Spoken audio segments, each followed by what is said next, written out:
이사야 40장 31절 우리 다 같이 한 목소리로 우리 같이 봉독합니다. 오직 여호와를 앙망하는 자는 새 힘을 얻으리니 독수리가 날개치며 올라감 같을 것이요 다른 박질하여도 피곤하지 아니하겠고 걸어가도 곰 피곤하지 아니하리로다. 아멘. 여호와를 앙망하는 자에 대해서 우리가 주일부터 보고 있는데 우리 잠시 그 부분 또 나누고 싶습니다. 여러분, 다윗의 일생이 참 성경에서 여러분 제일 많은 그 이름이 나오는 인물이 다윗입니다. 다윗, 우리 주님도 다윗의 자녀로 이 땅에 오셨고 하나님이 다윗의 언약을 주셨고 참 다윗이 너무 복된 자이죠. 여러분, 다윗 하면 다윗의 인생을 3기로 이렇게 나눌 수가 있어요. 다윗의 인생을 3기로 나누면 어떻게 나누면 될까요? 어떻게 나누면 다윗의 인생을 3기로 나눌 수 있을까요?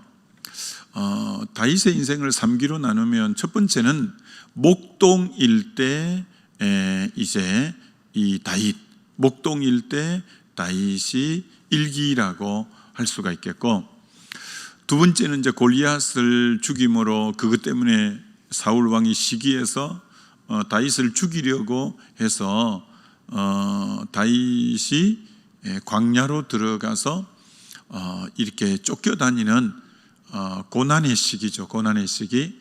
그래서 두 번째 다윗은 어떤 의미로 광야에서 고난받는 시기가 뭐 10년을 넘어가니까요, 굉장히 그것 또한 다윗의 인생의 두 번째 어떤 이기라고 할 수가 있죠. 이제 세 번째는 이제 다윗이 드디어 왕이 되어서 통치하는 그런 시기죠. 다윗의 인생을 3기로 나누면 목동일 때, 그리고 핍박받고 고난받을 때, 그리고 왕일 때, 이렇게 이제 3기로 나눌 수가 있는데, 근데 이 다윗이 왜 귀하냐면 목동일 때든 고난받을 때든 왕일 때든 한결같은 공통 분모가 뭐냐면은 여호와를 앙망하는 자였다라는 거예요. 여호와를 앙망하는 자였다. 그게 이제 다윗의 인생의 구심점이 된 거죠. 그럼 어떻게 목동일 때 그가 하나님을 앙망한 것을 어떻게 할 수 있느냐? 뭐 그건 우리가 이제 뭐 성경을 통해서 익히 잘 알 수 있는 것처럼 그가 목동일 때 하나님을 앙망함으로 이제 갑자기 사자가 나타나고 곰이 나타났는데, 그가 평소에 사울 왕이 악신이 들렸을 때 수금 잘 타는 자를 구했을 때 사람들이 금방 이 나라에서 수금을 제일 잘 타는 사람은 다윗이다 이렇게 말할 정도로 그는 노래하는 자였고 수금을 잘 타는 자였어요. 근데 수금을 탈 때마다 그 하나님을 찬양할 때 시편 22편 3절에 이스라엘의 찬양 중에 거하시는 주여 하면서 그는 목동일 때 늘 수금을 타고 그럴 때마다 주의 임재가 그하고 함께 했던 거죠. 그러니까 갑자기 곰이 나타나고 사자가 나타나도 그가 나가서 하나님이 자기의 임재 안에 힘이 됐기 때문에 곰도 이기고 사자도 이기고 양을 다 지켜냈던 것처럼 목동일 때도 언제나 하나님을 앙망했고 주의 임재는 그와 함께 했고, 그래서 사자와 곰을 이기고 그런 모습들이 목동일 때도 주님을 앙망하는 삶을 살아갔던 이가 바로 이 다윗이죠. 두 번째 다윗의 인생에 이제 고난받는 광야에 쫓겨가는 삶이 근데 그때 상황을 제일 잘 기록해 놓은 것은 시편이라고 할 수가 있죠. 다윗이 시편을 한 75편 정도를 이렇게 기록하고 썼는데, 다윗의 시편이 주님을 앙망하는 내용들은 너무 많죠. 내 영혼이 잠잠히 주님만 바라며 나의 구원이 저로 쫓아 나는도다. 오직 저만 나의 반석이요 산성이요 나의 피난처요 요새요 내가 요동치 아니하리로다. 내가 항상 내 앞에 계신 주를 배옵섬이여 그가 내 우편에 계심으로 내가 요동치 아니하리로다. 여호와를 가까이함이 내게 복이라. 이렇게 하는 것처럼 하여튼 그 광야에서 쫓겨다니면서 기록한 시편에 얼마나 하나님을 앙망했는지 모릅니다. 그는 고난 가운데 있을 때도 그렇게 하나님을 앙망함으로 주옥 같은 시편을 쓸 수 있었던 자가 이 다윗이다, 이렇게 말할 수 있죠. 다윗이 왕일 때도 마찬가지입니다. 왕일 때도 그가 하나님을 앙망하고 많은 전쟁에서 가는 데마다 이기고, 가장 그때 영토가 넓고 부국강병을 이루게 된 것도 정말 왕일 때 하나님이 그와 함께 하시는 놀라운 역사 속에 그렇게 했던 것을 보게 되죠. 다윗은 목동일 때, 그리고 고난받을 때, 왕일 때 인생이 그렇게 셋으로 나누지만 바로 그 구심점은 항상 여호와를 앙망하는 자로 살아갔기에 이 다윗의 삶이 그렇게 복된 자의 삶이었다, 이렇게 말할 수 있는 거죠.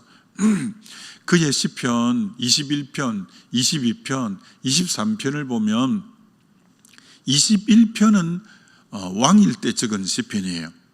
22편은 고난받을 때 적었던 시편이에요. 23편은 평범할 때 기록했던 시편이에요. 조금 전에 말했던 그하고 또 마찬가지죠. 21편의 왕일 때 가장 부귀영화를 누리고 평화롭고 안정될 때 기록했던 시편이 21편인데 뭐라고 기록했냐면 이렇게 말해놓고 있어요. 왕은 주님의 구원을 인하여 기뻐한다. 이게 왕이 뭘로 기뻐하고 있냐면은 주님의 구원을 인해서 기뻐하고, 왕이 주의 힘으로 기뻐한다. 왕이 군대 수나 지금 나라의 어떤 그런 재력이나 그런 걸 갖고 기뻐하는 게 아니라 왕이 주의 힘으로 기뻐한다. 왕이 주의 구원으로 기뻐한다. 이게 왕임에도 불구하고 그가 의지하고 그가 기뻐하고 그가 힘으로 삼고 하는 것은 다 이제 주님이었던 것을 보게 돼요. 이게 왕임에도 불구하고 그렇게 하나님을 앙망해 갔던 이가 다름 아닌 이 다윗이었다라는 거죠. 근데 시편 22편은 얼마나 이 고난의 시이냐면은 자기 혀가 입천장에 달라붙었대요. 그리고 바산의 암소가 자기를 들이받는데요. 이제 고난을 그렇게 표현한 거죠. 바산의 암소가 자기를 들여받는데요. 자기 옷가지를 찢어서 사람들이 제비를 뽑는데요. 그 예수님의 십자가에 그때 인용한 바로 시편이 이 시편 22편일 정도로 얼마나 어려운지를 정말 표현해 놓고 있잖아요. 여러분, 혀가 입천장에 보통 때 달라붙습니까? 얼마나 입이 타고 입이 바싹 마르고 그래서 혀가 입천장에 달라붙고, 정말 바산의 암소가 자기를 들이받고 옷을 찢어서 서로 사람들이 가지려고 제비를 뽑고, 너무너무 마치 그가 어느 정도로 어려웠냐면 예수님의 십자가 고통같이 어려웠다는 거예요. 그렇게 어려울 때인데도 불구하고 그는 오로지 하나님을 앙망했노라고 시편 22편에 기록하고 있는 거예요. 이게 참 다윗이 귀한 거예요. 그렇기 때문에 그 고난에도 주님을 앙망하는 거예요. 그리고 세 번째 그 시편 23편은 목가적인 시편이잖아요. 영원한 나의 목자시니 내게 부족함이 없다는 그 목자로서 그 푸른 풀밭, 실만한 물가, 그런 평범한 그런 날에도 그 중심이 언제나 주님을 목자 삼는 앙망하는 삶. 그래서 시편 21, 22, 23편은 왕일 때, 그 고난받을 때, 그리고 이 평범할 때 그렇게 주님을 앙망하는 삶이 바로 이 다윗의 삶이었다는 거예요. 여러분, 신앙생활을 제일 잘하는 사람의 특징이 뭐냐면 위기 때는 누구나 기도해요. 위기 때, 위기를 만나면 사람들은 다 부르짖고 기도하게 되죠. 근데 이제 진짜 그 사람의 믿음의 진위는 언제 확 드러나느냐면은 평범한 날 어떻게 사는가를 보면 그 사람의 진짜 중심이 어떠한지가 이제 알게 되는 거죠. 여러분, 사자와 곰은 예고하고 찾아온 거 아니에요. 양칠 때 사자와 곰은 예고하고 안 찾아오고 어느 날 갑자기 확 찾아왔어요. 그리고 자기는 아버지 심부름으로 형들 좀 돌아보라 해서 전장에 나갈 때 골리앗하고 싸우러 나간 게 아니에요. 이게 전부 갑자기 만난 일들이에요. 곰과 사자를 만난 일도 평범한 일상 속에서 맞닥뜨려진 거고, 골리앗을 만난 것도 그하고 싸우러 나간 거가 아니기 때문에 평범한 날 그렇게 만난 거예요. 근데 둘 다 이긴 거예요. 그게 뭐냐면은 평소 때 깨어 있었다는 거예요. 평소 때 깨어 있었다는 거예요. 사자와 곰이 언제 나타날지 몰라도 만군의 여호와를 힘입어 나감으로 이 사자와 곰을 이기고, 골리앗 앞에서 하나님 이름을 모독하는 걸 듣고는 정말 그때 뭐 준비 운동하고 이런 거 아니에요. 정말 어떻게 하나님의 이름을 이렇게 모독할 수 있냐 하면서 평소 실력으로 나가서 이기는 것처럼, 이게 다윗의 기함이 뭐냐? 평범한 날 언제나 하나님을 앙망함으로 그 영이 늘 깨어있는 그런 상태예요. 자칫하면 이런 명절 연휴가 오래되고 하면 사람 마음이 느슨해지고 마음이 영적으로 해이해지고 이럴 수 있잖아요. 그런데 이 다윗의 바로 이 특징이 어떤 상황에도 이 평범한 날도 항상 그 중심이 하나님 안에서 깨어있고 언제나 그가 하나님을 앙망하는 이 어떤 태도를 항상 가지고 있는 거예요. 그래서 하나님이 그를 참 귀하게 쓰고 귀하게 보는 거죠. 그래서 오늘 우리가 하나님을 앙망한다라고 할 때 특정한 날 특별한 일이 있을 때는 누구나 앙망하기 쉽지만, 아무 일이 없을 때 그 중심이 항상 하나님을 향하여 앙망하는 자세로 이 살아가는 그 모습이 참 다윗에게는 귀하다, 이렇게 말할 수 있는 거죠. 그래서 저와 여러분도 평범한 날 언제나 그 중심이 하나님을 향하여 이 깨어있는 앙망하는 자세가 되어 있는 것, 이게 굉장히 가치가 있는 신앙이고 빈틈없는 신앙이고, 아니 누가 시험이 들어서 푹 넘어질 때 그 뭐 예고하고 넘어지는 거 아니잖아요. 평범한 날 느슨하게 영적으로 잠들어 있다가 넘어지는 거잖아요. 그래서 우리는 언제나 어떤 상황에서든 내 영이 주님을 향하여 항상 솟아오르고 깨어있고, 영이 언제나 민감성을 잘 유지해 갈 때 어떤 사단의 시험도 딱 깨어있음으로 이길 수 있는 이런 앙망의 자세가 너무 귀하다라는 거죠. 두 번째로 이 앙망의 자세를 생각해 볼 것은, 이 이제 사도 바울이 사도행전 16장에서 빌립보, 마게도냐 첫성, 유럽의 첫성이라고 할 수 있죠. 거기서 이제 점치는 여종의 귀신을 쫓아내므로 그가 매를 심히 맞고 착고를 차고 이제 옥에 갇히게 되었어요. 여러분 참 그가 몸이 부자연스럽게 이렇게 수갑이 채워졌어요. 그리고 활동 공간이 완전히 좁은 감옥이라는 제한된 곳에 갇혀 있어요. 이게 얼마나 삶이 여러분 그 제한되어 있어요. 얼마나 억압을 받아요. 근데 그 영혼이 그렇게 자유로울 수가 없는 거예요. 그 영혼이 자유로운 거예요. 얼마나 마음이 침울하고 얼마나 마음이 가라앉기 쉬워요. 근데 빌립보스를 쓰는데 16번이나 기뻐하라. 내가 다시 말하노니 기뻐하라. 그렇게 기쁨 가운데 있는 것을 봐요. 어떻게 그렇게 몸이 수갑을 차고 있고 몸이 아주 제한된 공간에 옥에 갇혀 있고 그렇게 마음이 우울하고 마음이 가라앉기 쉬운데 어떻게 그렇게 제한된 공간에서 자유로울 수 있고 어떻게 그렇게 침울한 상황에서 기뻐할 수 있는가라는 거예요.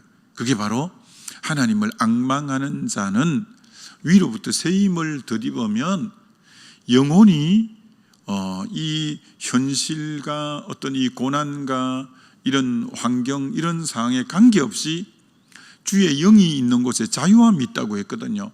그렇게 자유로울 수가 없는 거예요. 영이 주의 임재 안에 있을 때는 절대 환경과 상황에 눌리지 않고 영이 자유로워요.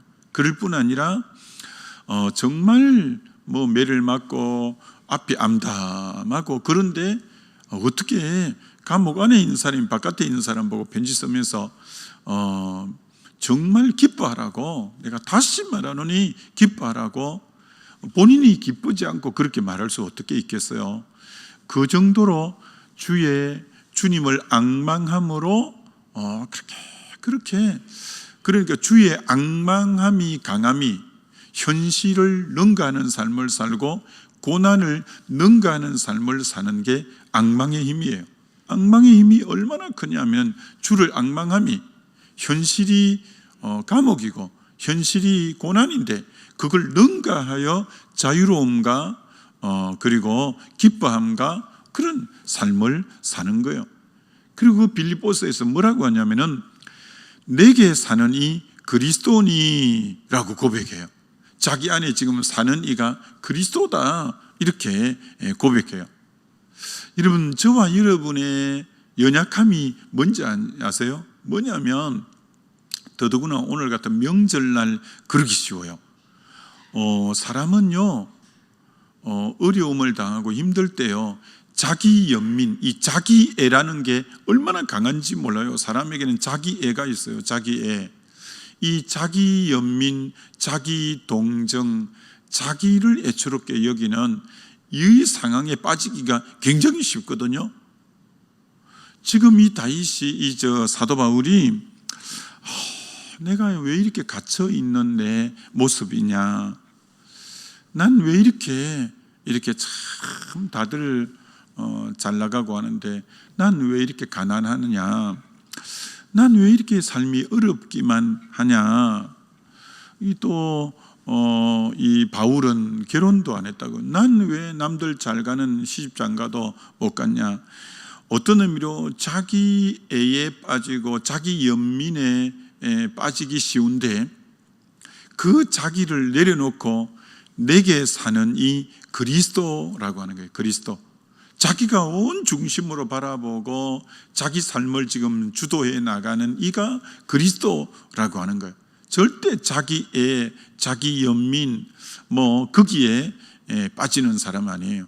여러분 그리스도인은 자기 연민에 빠져서 혼자 막 외로워하고 괴로워하고 눈물을 흘리고 이런 존재가 아니에요.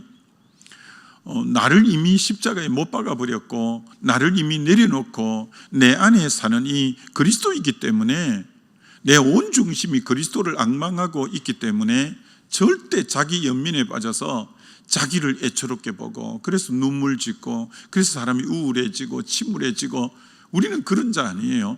여러분 중에 혹 이 명절 자칫하면 자기 연민에 빠지기 쉬운데 그러면 안 돼요. 이미 그런 나는 십자가에서 내려놓았어요. 내 안에 사는 이 그리스도예요. 그래서 그 주님을 앙망하고 찬양할 때 아까처럼 자유롭고 도리어 기쁨이 흘러 넘치는 그런 이제 삶이 앙망하는 자의 삶이다, 이렇게 말할 수 있는 거예요. 주님을 앙망하는 삶을 사는 게 얼마나 이게 실제예요. 이게 실제고 자유로움과 그 기쁨을 가져오는 게 그래요. 여러분 장기려 박사, 장기려 선생님이라고 참 할 수 있는, 이제 천국 갔습니다만 참 이분의 글을 어제 다시 한번 쭉 보면서 1947년에 직접 쓴 글이에요. 1947년. 그러니까 45년에 해방이 되었고 50년에 6.25가 일어나는데 그 사이 1947년에 쓴 글이에요. 그분이 그때 어디 계셨냐면 평안남도에 계셨어요. 그때 인민위원회 위생과장으로, 이분이 의사이잖아요. 장기려 박사가 장로님이고 의사이시잖아요. 평안남도 인민위원회 위생과장으로 있고 또 평안남도 제1인민병원장으로 봉직했는데, 근데 자기는 극구 사양했는데 이분이 워낙 의술이 뛰어나고 인품이 너무 좋으니까 김일성대학 의과대학 교수로 자기는 극구 사양했는데도 김일성대학 의과대학 교수로 가게 되어집니다. 그런데 그 김일성이가 집권하는, 공산주의가 집권하는 그때도 조금도 두려워하지 않고 하나님의 사람으로서의 사명에 그렇게 충실했다는 거예요. 그렇게 충실했는데 그런데 자기는 청구하지도 않는데 의학 박사 학위를 받게 됐대요. 그리고는 학위 심사위원으로 또 추대도 받게 되었대요. 그처럼 주변에 이분을 인정하게 되어졌다는 거예요. 그래서 오직 자기는 그리스도만을 앙망하는 삶을 살았다는 거예요. 근데 그 많은 공산주의 의사들과 경쟁해서 언제나 자기가 제일로 신임을 받는 그런 의사가 되어졌다는 거예요. 김일성 대학 그 의과대학 교수를 하면서 한 번도 주의를 어긴 적이 없이 늘 주의를 성수하고 환자를 수술할 때마다 항상 환자 동의를 얻고 기도를 항상 했대요. 항상 제가 이렇게 수술은 하지만 고치시는 분은 하나님이십니다. 제가 기도해도 되겠습니까? 해가지고 항상 기도를 수술을 하기 전에 언제나 기도를 했대요. 자기를 강력하게 김일성 대학 교수로 추천한 그분은 1년도 안 돼서 숙청을 당했대요. 근데 하나님 믿는 자기는 도대체 어떻게 된 셈인지 계속 그 의과대학 교수들로부터, 주변 사람들로부터 그렇게 신임을 얻게 되어졌대요. 그러다가 김일성이가 맹장에 1947년에 맹장염이 걸렸대요. 그 비서가 이 장기려 박사를 찾아간 거예요. 근데 그 자리에 없었어요. 그때 어디 갔냐면 새벽기도 갔다는 거예요. 새벽기도 드리고 있으니까 지금 맹장염이 걸려서 지금 비서를 빨리 차하고 보냈는데 없는 거예요. 새벽기도 간 거예요. 그래서 누구를 대신 데려갔냐면은 조진석 박사를 자기 대신 모셔갔대요. 김일성이가 그렇게 아플 때 자기는 없었음에도 불구하고 그의 모범 일꾼상으로 김일성으로부터 모범 일꾼상을 받고 그 상금으로 3,000원, 그 당시는 굉장히 큰 돈이었대. 3,000원을 받게 됐대요. 자기는 김일성이 아플 때 옆에 있지도 않았고, 그런데 제일 모범 일꾼상을 받고 그 부상으로 3,000원을 이렇게 받게 됐는데, 아무리 생각해도 내가 받아야 될 게 아니다. 이거 하나님의 뜻대로 살다 보니까, 하나님의 뜻대로 열심히 환자 치료하다 보니까 하나님이 상급으로 주신 거구나, 이건 하나님의 것이다 해서 그 받은 3,000원을 교회 헌금으로 하나님의 것입니다, 이건 하나님 받으셔야 됩니다 하면서 다 올려 드렸다고 그렇게 해요.